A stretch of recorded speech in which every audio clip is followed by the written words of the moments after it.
여러분 안녕히 주무셨습니까? 참 좋은 아침입니다.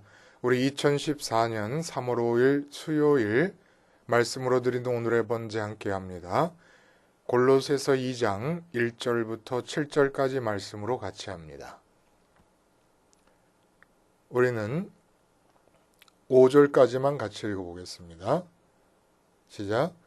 내가 너희와 라오디게아에 있는 자들과 무릇 내 육신의 얼굴을 보지 못한 자들을 위하여 얼마나 힘쓰는지를 너희가 알기를 원하노라. 이는 그들로 마음의 위안을 받고 사랑 안에서 연합하여 확실한 이해의 모든 풍성함과 하나님의 비밀인 그리스도를 깨닫게 하려 함이니 그 안에는 지혜와 지식의 모든 보화가 감추어져 있느니라. 내가 이것을 말하면 아무도 교묘한 말로 너희를 속이지 못하게 하려 함이니 이는 내가 육신으로는 떠나 있으나 심령으로는 너희와 함께 있어 너희가 질서 있게 행함과 그리스도를 믿는 너희 믿음이 굳건한 것을 기쁘게 봄이라. 네, 오늘 우리가 함께 읽은 말씀 중심으로 내가 가질 수 있는 혁명적인 보물 두 가지 라는 제목의 하나님 말씀 증거합니다. 내가 가질 수 있는 혁명적인 보물 두 가지. 보물, 아무도 갖기를 원하지도 않습니다. 너무 꿈 같은 이야기가 되어버려서 보물을 내가 갖게 된다는 것은 그냥 비현실적인 것으로 느껴지기 때문에 보물을 가졌으면 보물을 발견하면 이라고 하는 소망조차도 불필요한 소모라고 생각을 하게 된 거예요. 우리가 이제는. 사실 그렇지 않습니까? 보물이라 그러면 맨날 동화 속에서나 나오는 이야기고 또 소설이나 영화 속에서 나오는 이야기지. 그래서 아주 유명한 고고학자가 겨우 판독해낼 수 있는 정말 먼지가 푹푹 나는 아주 오래된 그런 보물지도 그런 걸 통해서 찾아가 갖고 보물을 찾는다. 그리고 나서 찾은 다음에는 결국 주인공이 나라에다 보물을 바치는 그런 식의 영화 속에서나 나오는 거 아닙니까? 그리고 만화 영화에서나 나오는 것이고, 그리고 또 카지노 같은 데서 잭팟이 터졌다. 이런 것도 실제로 그런 사람들이 있습니다만은 나와의 관계에서 생각할 때는 우리 일반인들과 관계 생각할 때는 꿈 같은 얘기지요. 그리고 남대문이 보물 1호다. 국보 1호다. 동대문이 보물 1호고 남대문이 국보다. 이런 이야기들은 그냥 대한민국 국민이고 그냥 그런 입장에서 그런가 보다 하고 있는 것이고, 혹시 일본 사람들이 쳐들어와 가지고 남대문을 상한다든지 일본 관광객이 남대문 밑에서 도시락 까먹고는 휴지를 거기다 버리고 가면은 그걸 보면 기분이 좀 나쁠지 모르지만 그게 피부에 닿는 보물이라는 느낌은 안 들지 않습니까? 솔직히. 자, 그런데 내가 가질 수 있는 보물이 있다는 거예요. 내가 가질 수 있는 거. 현실적으로 누구나 가질 수 있는 누구나라고 하니까 아무것도 아닌 것 같지만 보물입니다. 보물인데 그 보물됨이, 그 보물스러움이 얼마나 강렬한지 혁명적이라고 할 수 있다는 얘기예요. 그러니까 용의 여의주 같은 겁니다. 그냥 그거 들고 있으면 완전히 다 되는 거예요. 다 되는 거. 혁명이란 게 뭐예요? 혁명. 전복시키는 겁니다. 한마디로. 국가 체제나 사회 제도를 전복시키든지 아니면 우리가 일상적으로 갖고 살고 있는 상식이나 관습이나 어떤 풍습 같은 것을 전복시키든지 하여간 전복의 의미가 있는 거예요. 뒤집어 엎는데. 한 판에 뒤집어 엎는 그 혁명 아닙니까? 근데 이 보물을 갖게 되면 우리의 삶이 뒤집어 엎어집니다. 뒤집어 엎어진다는 게 나쁜 뉘앙스만 있는 게 아니지 않습니까? 상상도 할 수 없는 그러한 어떤 럭키한 삶이 주어진다는 거예요. 오늘 본문은 골로새 교회를 아마 사상적으로 신앙적으로 위협하는 이당 사상들이 골로새 도시 안에 있었던 모양입니다. 그래서 이제 그것들에 대해서 주의하라고 하는 말씀을 하시면서 주신 말씀이에요. 그러면서 도대체 왜 다른 곳에 귀를 기울이고 있느냐? 그럴 필요가 없다. 그럴 필요가 없는 이유는 보화는, 진짜 보물은 그리스도 안에 있기 때문이다 라는 얘기를 합니다. 그런데 3절에 뭐라 그러시냐면 그리스도 안에 모든 지혜와 지식의 보화가 감추어져 있다라고 말씀하십니다. 조금 아쉬워요. 그리고 너무 추상적이에요. 그렇죠? 보화는 보물을 말하는 건데 어차피 예수님 믿어서 얻게 되는 보물이라 그러면 그냥 지혜나 지식 같은 그런 보물 말고 진짜 이 세상에서 말하고 있는 그런 보물이면 좋지 않겠습니까? 그리고 지혜와 지식이 왜 보물일까요? 아무 느낌이 없어요. 그리스도 안에 모든 지혜와 지식의 보화가 있다 그래도 우리 마음에 느낌이 없다 이겁니다. 무슨 느낌이 있습니까, 여러분은? 뭐 느낌이 있어요? 지식과 지혜의 보화라 그러니까 이야 대단하다 이런 사람이 있습니까? 보물이라 그러는데도, 그리고 그 예수님 안에 있다고 우리가 생각하는데도, 그러니까 지혜와 지식의 보화를 경험해 본 적도 없어요. 피부로 느껴본 적도 없고.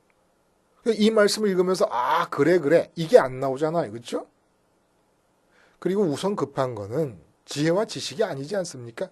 지혜와 지식은 좀 나중에 이야기하고 우선 발등에 불이 떨어진 급한 문제부터 좀 숨통이 돌리게 해 주시면 얼마나 좋겠습니까? 돈이 급한데 지혜와 지식을 얘기하고 있자니까. 이거 뭐 한가하게 책상에 앞에 앉아서 무슨 돈 문제가 급해갖고 망할까 흥할까 지금 결정적인 순간인데 세미나 하고 있겠습니까? 자, 분명한 것은 그냥 지혜와 지식은 아니고 그리스도 안에서 발견되는 지혜와 지식입니다. 그리고 그것을 보화라고 얘기를 하고 계시는 거예요. 그러니까 값이 치솟는 주식도 보화가 아니고 사도 바울에게는 다이아몬드나 반지나 진주 목걸이 이런 거 보화가 아닙니다. 그리고 좀 더 고상하게 마네나 모네나 무슨 드가 고호 이런 사람들의 그 원본 작품이 또 보화가 한 것도 아니에요. 남대문 동대문도 아닙니다. 그러면 사도 바울이 실없는 얘기를 했을 리는 없고 그리스도 안에 있는 보화로서의 지혜는 도대체 뭘까요, 여러분? 그리스도 아니라는 건 다 아시죠? 하늘이 있고 공중이 있고 땅이 있습니다. 주님이 땅에 내려오셔서 땅에서 십자가에서 죽으셨습니다. 부활하시고 승천하시면서 그 암흑 같은 공중에 뚫어놓은 빛의 터널이 있습니다. 하늘의 빛이 쏟아지는 곳이에요. 우리 마음이 십자가에서 주님과 연합하게 되면 그 공간에 머물게 됩니다. 아직 하늘나라에 들어가게 되진 않아요. 그러나 하늘빛이 쏟아지는 곳입니다. 그 하늘빛이 쏟아진다는 것은 하늘의 보좌에 앉아 계시는 하나님을 만난다는 이야기입니다. 그리스도 안에서만 만나게 되는 거예요. 십자가에서 죽음을 통하지 않으면 어떤 순간에도 우리는 아무리 하나님의 이름을 불러도 진짜 살아계신 하나님을 만날 수는 없습니다.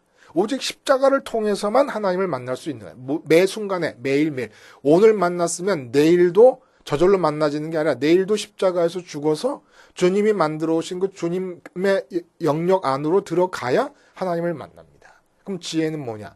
이렇게 살아계신 하나님을 만난 채로 먼저 만나고 있으면서, 그래서 하나님을 먼저 느끼고 있으면서 이 세상을 바라볼 때 나오는 게 지혜입니다. 이게 바로 지혜의 상태예요. 먼저 그리스도 안에서 십자가를 통해 들어가 내 마음이 하늘에서 내려오는 빛을 따라 하나님을 만나고 그리고 이 세상을 바라보는 게 이게 지혜예요. 근데 이게 뭐가 그렇게 혁명적인 보물이냐? 예를 한번 들어봅시다. 이스라엘 백성이 모세의 영도를 따라서 바란 광야에 도착했습니다. 바란 광야의 바데스라는 곳에서 하나님께서 정탐을 시키라고 말씀을 하십니다. 지파마다 12명이 정탐을 하고 40일 만에 돌아왔어요. 이제 바데스에서 정탐 보고회를 하는데 여러분 다 아시는 대로 10명이 보고를 어떻게 합니까? 가나안에 이미 정주하고 있는 가나안 족속들은 우리가 당해낼 수가 없다. 특히 네피림 자손 중에 아낙 대장부들은 그들 앞에 우리가 섰을 때 우리는 메뚜기에 불과한 존재들이다. 그렇죠? 광야를 헤매고 다니던 사람들인데 가나안은 이미 철기 문화가 정착돼가지고 국가 체제를 완성하고 국가의 체제를 완비하고 있던 그런 나라들입니다. 근데 어떻게 당하겠습니까? 이 오합지졸, 사막을 막 지나온 오합지졸들이. 그러니까 10명의 정탐꾼은 우리가 이 세상을 살아갈 때 세상에서 통용되는 가치관이나 척도나 관점이나 상식적으로 볼 때 너무나 객관적이고 솔직하고 정직한 보고라는 겁니다. 뭐 무기가 있습니까? 무슨 군대가 따로 있어서 나라를 지켜본 경험이 있습니까? 나라로서 영토를 갖고 살아본 경험이 있습니까? 어떻게 이깁니까? 이 나라들을? 객관적인 거죠. 근데 여호수아와 갈렙의 정탐 보고는 너무 허황됩니다. 하나님께서 기뻐하시면 그들은 우리의 밥이다 이렇게 보고를 합니다.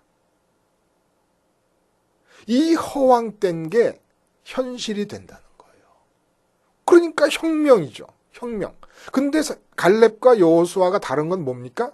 여호와께서 기뻐하시면 그리고 여호와를 거역하지 말라. 계속해서 그들의 마음속에는 그 가나안에 있는 네피림 자손으로서 거대한 거인들인 아낙 대장부들보다 먼저 하나님을 먼저 만나는 겁니다. 하나님을 먼저 만나고 아낙 대장부들을 봅니다. 내 밥입니다. 그러니까 허황된 것이 하나님을 먼저 만나고 봄으로써 현실이 돼버리는 거예요. 그러니까 혁명적인 거죠. 10명이 갖고 있었던 관점은 상식적이고 이 세상 모든 사람들의 인지상정적 관점, 그 보고입니다. 객관적이고 타당합니다. 근데 이걸 뒤집어 엎어버리니까 혁명적이죠. 뭐 하나가 하나님을 먼저 만나고 가나안 사람들을 봤다는 이 한 가지 사실이 여호수아와 갈렙의 삶에서 하나님을 먼저 못 본 사람들의 삶의 상황을 뒤집어 엎어버립니다. 완전 혁명인 거예요. 골리앗도 마찬가지예요. 다윗에게와 사울에게 있어서 다윗은 만군의 주 여호와 하나님을 살아계신 분으로 먼저 만났습니다. 마음에서. 그분을 먼저 만나고 골리앗을 보니까 그냥 이거는 할례받지 못한 개예요. 근데 사울 왕은 여호와 하나님이 만군의 주라는 걸 알고 있었지만 진짜 그분을 만나지를 못한 겁니다. 마음이. 만나지 못한 상태에서 골리앗을 보니까 오금이 저리는 거예요. 또 마찬가지예요. 풍랑이 일었습니다. 제자들의 입장에서는 이젠 곧 죽는 겁니다. 근데 예수님은 언제나 먼저 하나님을 알고 계시고 하나님을 만나고 계시고 하나님과 대화하고 계십니다. 하나님 품에 안겨 계십니다. 그 하나님 품에 안겨 계신 채로 풍랑이 오니까 그 속에서 잠잡니다. 혁명적이지 않습니까? 지금 제자들에게는 이게 이대로 가다가는 우리가 다 몰살당하고 말 것이다라는 그 현장 속에서 잠을 자는 게 이게 혁명 아닙니까? 그러니까 우리가 문제는 뭐냐면 골리앗 같은 재정 문제 자체가 문제가 아니라는 거예요. 내가 다윗이 되지 않는, 다시 말해서 내가 지혜가 없는 게 문제라는 겁니다. 아낙 대장부들이 나를 대적하는, 응? 그러니까 뭐 회사에서 과장님이 나를 괴롭히고 뭐 사장님이 나한테 눈총을 주고 있고 이런 게 문제가 아니라는 겁니다. 문제는 그 문제를 대하는 나의 지혜가 없는 거예요. 지혜가 뭡니까? 그 사장님과 과장님보다 먼저 하나님을 만나야 되는 겁니다. 그렇게 만나려면 그리스도 안으로 들어가야 됩니다. 그리스도 안으로 들어가려면 십자가에서 사장님한테 내 마음이 죽어야 됩니다. 왜냐하면 마음을 다 드리지 않는 한 하나님을 만날 수 없으니까. 마음을 다 드리는 방법은 십자가에서 죽는 것밖에 없으니까. 스테반 집사님이 순교합니다. 근데 하늘이 열려서 하나님을 봅니다. 그러니까 얼굴에 광채가 나요. 이거 자체가 혁명 아닙니까? 돌에 맞아 죽을 때는 울분이 생기고 억울함이 생기고 아니면 두려움에 사로잡혀야 되는 겁니다. 분개해야 되는 거예요. 근데 용서가 나와요. 이게 혁명 아닙니까? 그러니까 이 세상에서 문제가 있는 게 문제가 아니라는 거예요. 나에게 지혜가 없는 게 문제인데 내가 지혜가 없는 이유는 그 문제를 바라볼 때 지혜의 현상이 나타나지 않는 그 이유는 뭐냐면 내가 십자가를 생활하지 않고 있기 때문이고 십자가를 생활하고 있지 않기 때문에 그리스도 안으로 들어가질 못하고 있기 때문입니다. 1000번, 10,000번 그리스도의 이름을 외우고 하나님의 이름을 외웁니다. 그런데도 그리스도 안으로 못 들어가는 거예요. 왜? 십자가를 생활하지 않고 있으니까. 지금 대한민국 교회, 아니 전 세계 교회의 가장 큰 문제가 여러분 뭔지 아십니까? 십자가를 죄사함의 사건으로만 국한시켜 버리는 데 있다는 거예요. 죄사함 받아서 의롭다함을 얻은 다음에는 그 다음에 전부 마음들이 하나님께서 나를 의롭게 해줬으니까 이 세상 것 아무거나 다 구해도 되는 줄 알고 살고 있습니다. 죄사함에만 국한시키는 십자가에 대한 이해, 이거는 엄밀히 말하면 이단입니다. 여기서부터 모든 기독교의 부패가 다 나타나는 겁니다. 십자가를 생활화하지 않는 점에서, 죄사함에만 국한시키는 데서 모든 기독교 사상의 부패가 다 나타나는 거예요. 날마다 재현되어야 됩니다. 그래서 마틴 루터는 이걸 그대로 데일리 베프티즘이라고 얘기를 한 거예요. 데일리 베프티즘. 베프티즘의 세리모니, 베프티즘의 예식은 한 번만 있으면 되지만 그 세례의 의미와 중요성은 우리가 사는 동안 끝까지 지속되어야 된다고 얘기를 하는 겁니다. 마틴 루터가 얘기를 하는 거예요. 그 세례가 뭐예요? 십자가에서 주님과 함께 연합해 죽는 거 아닙니까? 이렇게 했을 때 그리스도 안으로 들어가게 되는 거예요. 공중에 만들어진 빛의 나라로. 그곳에 있을 때 하나님을 만나게, 살아계신 하나님을 진짜 만나는 겁니다. 내 이름으로 떠드는 게 아니라. 근데 우린 재정 문제 만나면 목사님들이 철야 기도하라 그래요. 철야 기도하면서 마음이 온통 재정 문제에 다 쏟아져 있잖아요. 하나님을 못 만나는 거예요. 그냥 지혜가 주어지지 않는 거예요. 골리앗 같은 재정 문제, 안악자손의 대장부 같은 재정 문제, 풍랑 같은 재정 문제, 스테반에게 있어서 돌로 쳐 죽이는 사람 같은 그런 재정 문제들, 그 외에 가정 문제, 자녀 문제, 이 모든 문제들, 그 문제가 아닌 거예요. 내가 지혜가 없기 때문에. 지혜라고 하는 그리스도 안에서 발견되는 그 보물이 없기 때문에. 그 보물만 있으면 혁명적으로 나의 상황은 전복되어 버립니다. 상황은 아무것도 안 변했는데도 상황이 전복되는 거예요. 기가 막힌 혁명이죠. 기가 막힌 혁명. 그러니까 돈 문제가 생기면 먼저 돈을 빌려서 해결하려고 그러지 말고 지혜부터 생기게 해야 돼요. 지혜가 생기려면 그리스도 안으로 들어가면 됩니다. 그리스도 안으로 들어가려면 십자가에서 돈 문제에 죽으면 되는 거예요. 묘하지요? 돈 문제가 생겼을 때 돈 문제에서 십자가에서 돈 문제에 대해서 마음이 죽고 돈 문제에 끌려가던 마음을 다 모아가지고 하나님께 드리면 하나님 만나게 되고 하나님 만난 다음에 돈 문제 보면 이상하게 다윗 앞에 골리앗이 돼버립니다. 여호수아와 갈렙 앞에 안악자손이 돼버립니다. 예수님 앞에 풍랑이 되어버립니다. 그러니까 딴 거 구할 거 없다는 거예요. 그리고 지식은 뭐냐? 그 그리스도 안으로 들어가서 세상을 바라볼 때 지혜가 생기는 거라 그러면 지식은 그 그리스도 안으로 들어가서 우리가 말씀을 대할 때 생기는 것이 지식입니다. 이게 무슨 말입니까? 세상을 대할 때 세상에서 일어나는 상황에 대한 본래의 하나님 관점에서의 의미가 드러나는 거, 이게 지혜라 그러면 지식은 감추어졌던 보이지 않는 세계들이 우리에게 속속들이 나타나기 시작합니다. 말씀을 통해서.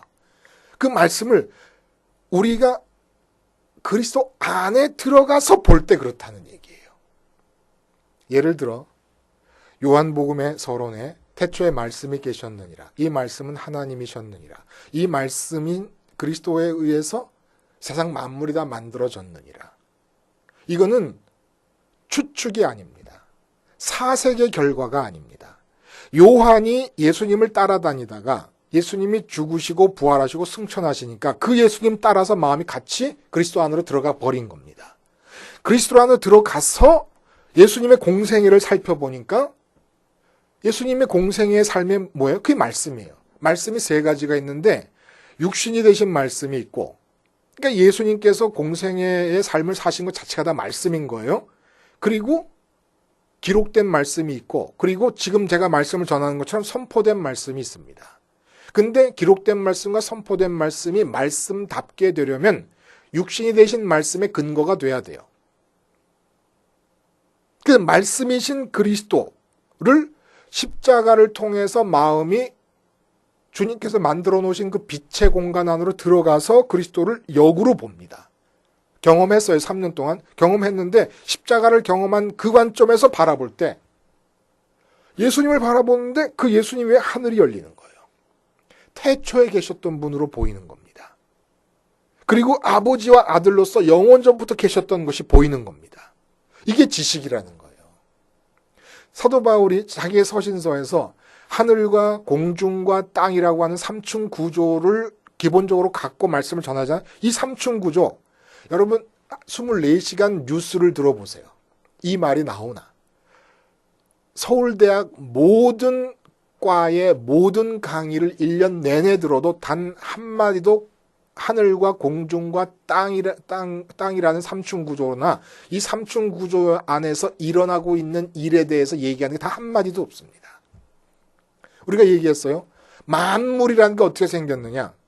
예수님이 프리즘 같아가지고 하나님 아버지가 예수님 아들 되시는 그분을 향해서 보내시는 사랑이 예수님을 통과하면서 예수님 뒤쪽으로 나타난 것이 바로 이 만물이다. 이건 사색의 결과가 아닙니다. 추측이 아닙니다. 마음이 그리스도 안에 들어가서 말씀을 대하고 만물을 대할 때 나타나는 지식인 거예요. 하늘에 관한 지식인 거예요. 그래서 여러분 공산당들은 이제 뭐 없어지다시피 했습니다만은 전 세계적으로는 유토피아를 꿈꾸면서 혁명을 감행할 것을 요구합니다. 다른 나라를 이 땅을 변화시켜서 다른 나라를 만들겠다는 거예요. 제도를 바꾸고 체제를 바꾸고 이러면서 다른 나라를 만들겠다는 겁니다. 그런데 주님께서 주님 안에서 우리가 갖게 되는 지식은 어떤 결과를 갖고 오냐면 지금 우리가 이 세상을 살고 있는 동안에 이 세상 그대로 놔둔 채로 내 삶의 형편 그대로 놔둔 채로 완전히 다른 또 하나의 나라를 우리에게 가져다 줍니다. 그 나라에 대한 지식이 우리는 거의 제로 상태인 거예요.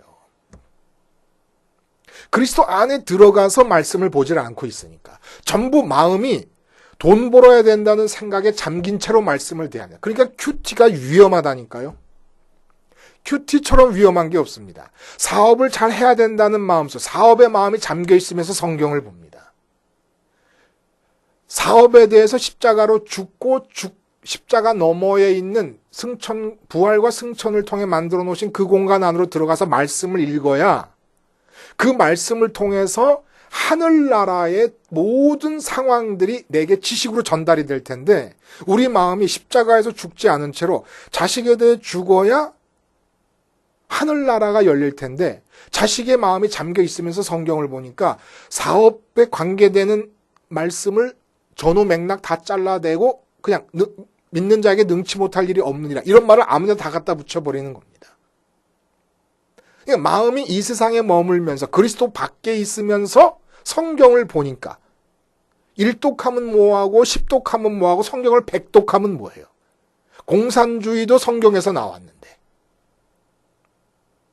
이효령 씨가 믿기 전에 말씀드렸잖아요. 성경을 인용한 거 보면 그 석학께서 성경에 대한 이해를 거기다 피력한 거를 보면 우스워요. 너무 그릇됐으니까. 그분의 그 전집 작품들을 보다 보면 가끔 성경에 대한 얘기가 나오거든요.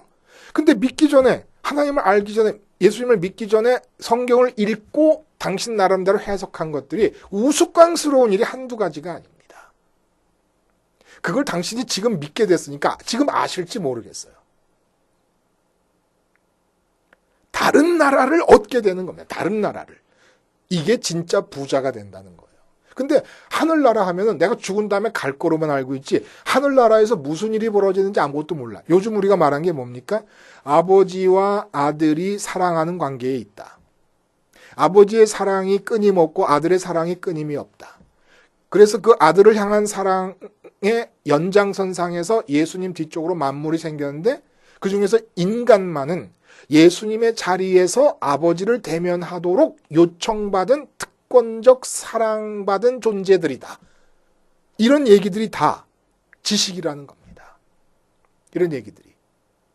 만물이 어떻게 그렇게 생겼는가를 어떻게 알겠습니까? 누가 알겠습니까? 그리스도 안에 들어가서 말씀을 볼 때 나타나는 일들이라는 거예요. 그러니까 그리스도 안에 들어가서 말씀을 읽다 보면은 그 안에 내가 가져야 될 하늘의 보화들, 하늘의 것, 하늘에서 내 거로 준비된 모든, 내 명의로 된 모든 보물들이 다 드러나는 겁니다. 근데 그리스도 안에 들어가서 성경을 보지를 못하고, 말씀을 보지를 못하고, 이 세상의 마음이 잠긴 채 성경을 보니까 성경이 무슨 처세학을 가리키거나 사업자라는, 걔네 김동호 목사님도 선배 목사님인데, 한마디 했어요. 성경적 경제학 책을 저술하신다고 그러더라고. 그래서 내가 그게 되겠습니까? 한마디 했어요. 그냥. 결국 포기하고 말았어요. 밴쿠버에 오셨을 때 시간 날 때마다 성경적 경제학 책을 저술하신다고 다다다다다다 하고 계시더라고요. 우리 목사님들이 교인들이 돈 벌고 싶다 그런다고 경제학 가르쳐서 안 됩니다. 교인들이 자녀 잘 가르치고 싶다 그래서 좋은 아빠 되는 법 가르치는 거 아닙니다. 아빠라는 신분에 대해서 죽게 가르쳐야 되는 거예요. 돈 벌고 싶은 마음에 대해서 죽게 가르쳐야 되는 거예요. 그리고 그들을 그렇게 세상에서 하고 싶은 것에 의해 마음이 뺏기는 마음을 그리스도 안으로 들어가게 해야 돼. 그리고 그리스도 안으로 들어가서 말씀을 같이 보게 함으로써 그 말씀 속에서 우리에게 계시되고 있는 하늘나라를 갖게 해야 되는 겁니다. 하늘나라에 대한 지식을 통해서 하늘나라에 대한 지식이 있음으로써 하늘을 갖게 되는 거거든요. 그걸 갖게 해야 되는 거예요. 그거를. 근데 교묘한 말로 교인들을 자꾸 오도한다는 거예요. 오늘 본문의 말씀이. 교묘한 말이 뭡니까?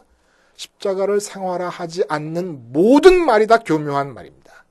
나 자신을 속이고 다른 사람 교인을 속이는 교묘한 말들입니다. 여러분 3장에서 그 얘기가 계속되고 있어요. 하면 3장 통과하는 동안에 확실히 내가 가질 수 있는 두 가지 혁명적인 보물들을 내 것으로 만드실 수 있기를 바랍니다. 기도하시겠습니다. 하나님 아버지, 십자가를 생활화함으로써 그리스도 안으로 들어가고 그리스도 안에 들어가 살아계신 하나님을 만나고 세상을 봄으로 지혜를 갖게 하시며 말씀을 봄으로 지식을 얻게 함으로써 진짜 보물로 가득 찬 삶을 살게 해 주시옵소서. 예수님의 이름으로 기도하옵나이다. 아멘.